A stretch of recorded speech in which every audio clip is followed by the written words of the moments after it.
May I go back to our optimism, wave of optimism?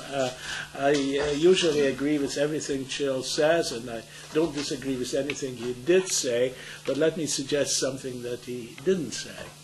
A couple of things. First, the great triumph on the stock market. As of today, we are back, having made back all the money we lost since last Tuesday. That's the rally, okay?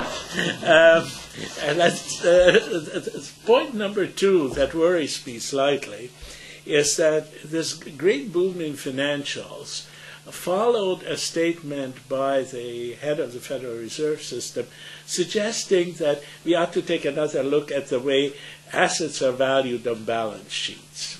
Now, in plain English, that means that there are a lot of assets on the balance sheets of banks which in no way approximate, in terms of the numbers, what you could get for them if you went out and tried to sell them. Now, in terms of the financial orthodoxy, you're supposed to write these things off to what the market value is, and if you did, maybe those financial institutions wouldn't be reporting all these profits. One doesn't know because they don't tell us what's on these balance sheets. So that's one reservation I have about this particular part of the picture. Unlike Kimon, I have no idea about the future. I've always admired Kimon for having the courage of sort of projecting, thinking up, whatever it is, looking at future scenarios. What I suspect, anybody's guess is, my guess is not as good as Kimon's, but we're all free to make our guesses, right? My guess is that we will not go back to a situation where American politicians will tell the mortgage market to please make sure that the American dream is extended to people who can't afford to have houses, but please give them the money, even if they don't have the down payment. That one we are not going to see again. I'm sure of that. I'm also sure that people who are charged with investing other people's money will, from here on, have a more careful look at what's behind pieces of paper and future contracts.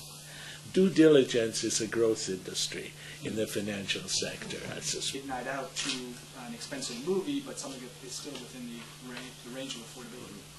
Thank you. Let me just add to that, Broadway musicals, of course, had their golden age in the 30s. And one more prediction here. I think lottery sales should really be doing well. However, none of this gets us off the hook. I think somebody mentioned that we feel sorry for others, and there I was looking at Steve Jaroslawski. The poor man lost $1 billion. That's a lot more than I lost, but I have a feeling that he has got a lot more left than I do.